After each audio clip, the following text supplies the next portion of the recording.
Hey there, today I want to take a look at Vivian Maier's really cool book called Self-Portraits. It's one of the themes that she liked to explore, one of the subject matters that she liked to explore were putting herself in her own pictures. Some of you may know her story as a street photographer, how she got discovered after her death when someone found a bunch of her negatives, lots and lots of her negatives, a lot of it even undeveloped. But she loved doing self-portraits, and so they put a book together of just that, which I think is a really cool idea because she had so many of them. So I want to take a look at this book today and take a look at some of the reasons why I like her stuff, what's cool about it.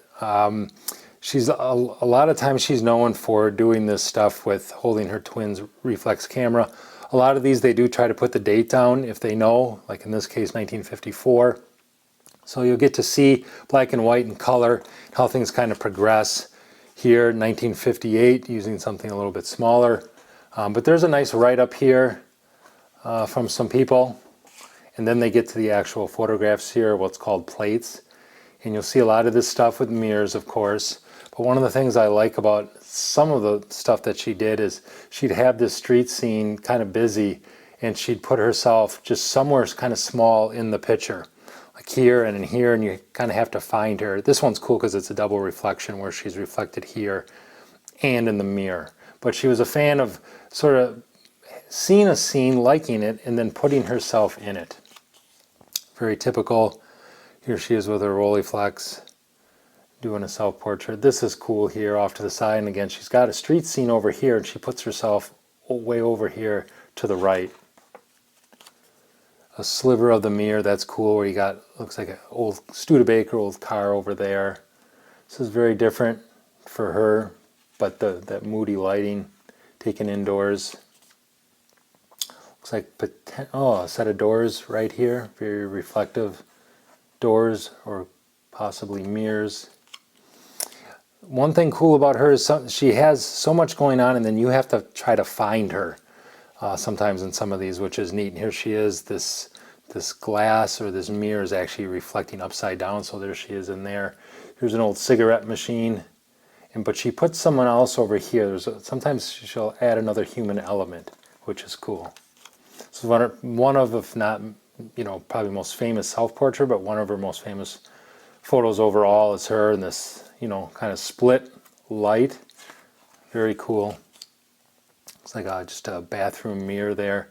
Here it's cool. It's the same idea, but it's some lady, and she puts herself way over here out of focus. You can barely see her, but she's in there. And it's cool. Sometimes you have to hunt and find it. This one's still kind of a mystery to me. I can see the inside here, the stairs, and then here's the street. I'm guessing these people are inside. And she's out. This is one of these that I'm still trying to figure out, actually. There she is up there, just in the corner. Very cool. She loved putting just like her shadow in there, which I never really thought about before. I'm trying to incorporate that into some of my own self-portraits, but she's got this lady tying her shoe, giving her a weird look, and here's her shadow over here. Very interesting. She'd find stuff on the street, anything just laying on the sidewalk, and then put her shadow over it. Really interesting. Low perspective here where it's only part of her, just this little sliver, which is kind of cool. This is neat. She dropped her bag, has like the trees coming out of her shadow. On the beach there, obviously. This is cool, where she just found the legs and then she put herself in just a little bit of it there. Very neat.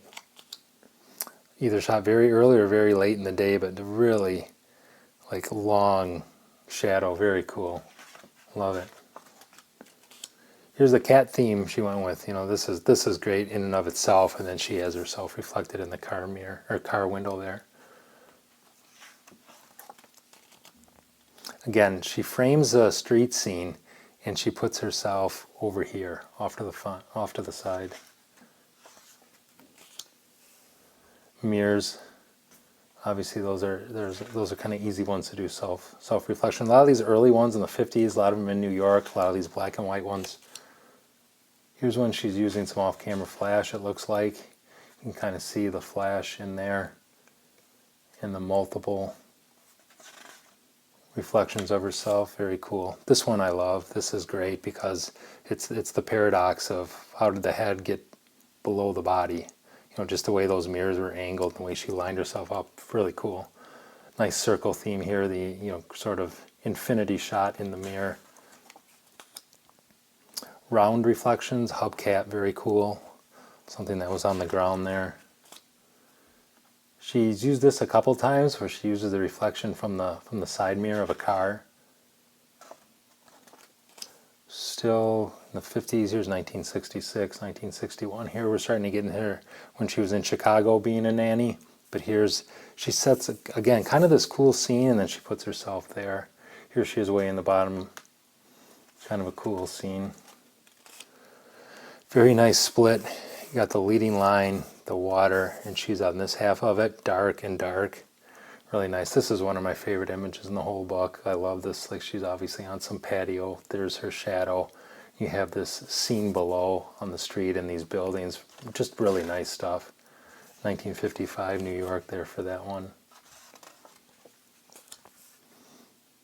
Here's some sort of reflection, some sort of mirror. It's kind of foggy, maybe a dirty mirror or something. This one I'm thinking tripod. I don't know how she got that. I don't see her holding a camera. This is a pretty well-known one too. That's really cool. Probably maybe one of the girls that she was a nanny for. This one's funny. She doesn't smile a lot in her pictures. There's a lot of seriousness, but here, catching herself in that mirror that the workman is carrying, that's pretty funny. Here she is here, very small. Again, sometimes you gotta find her in the photo. It doesn't just come right out and hit you. And then other times like that, it does.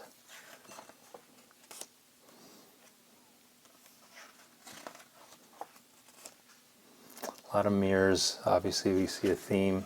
It's an easy one to do a self-portrait on.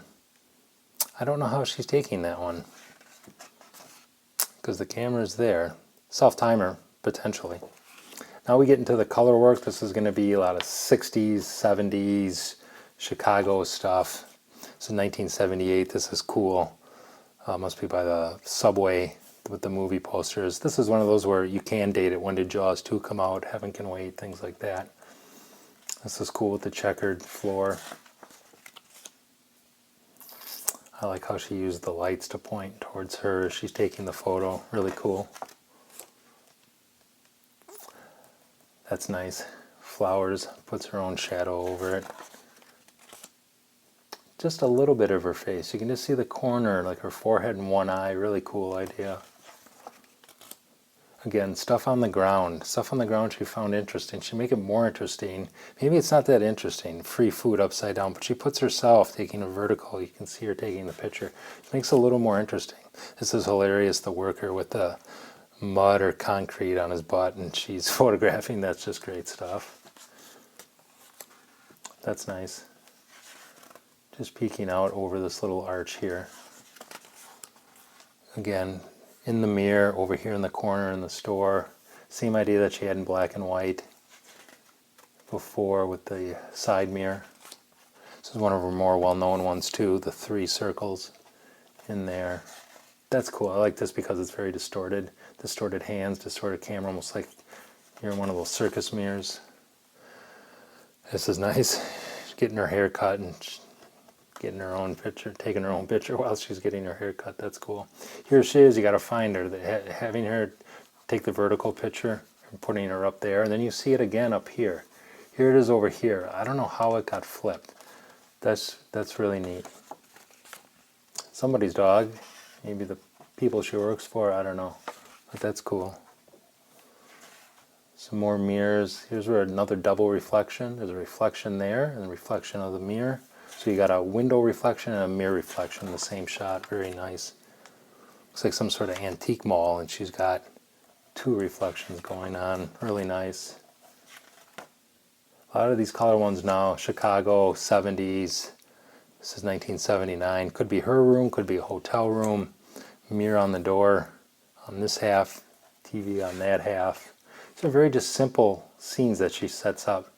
One of the rare winter ones that she has. And she puts herself way over here. Now, I didn't like this at first. I noticed this with Saul Leiter. putting a person or someone way over in the corner. And now I've kind of grown to really like it when it's really tight over there in the corner.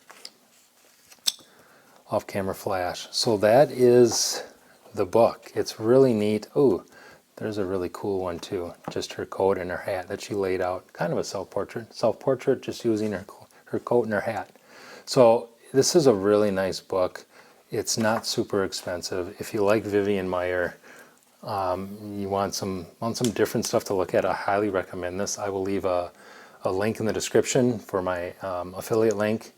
And you can check it out there. If you end up purchasing it, I get a couple quarters tossed my way. That would be great. Help support the channel. But otherwise, give me a thumbs up. Leave some comments below. What do you think? Good, bad, or whatnot. I hope to talk to you soon with another video. And have a good day. Bye-bye.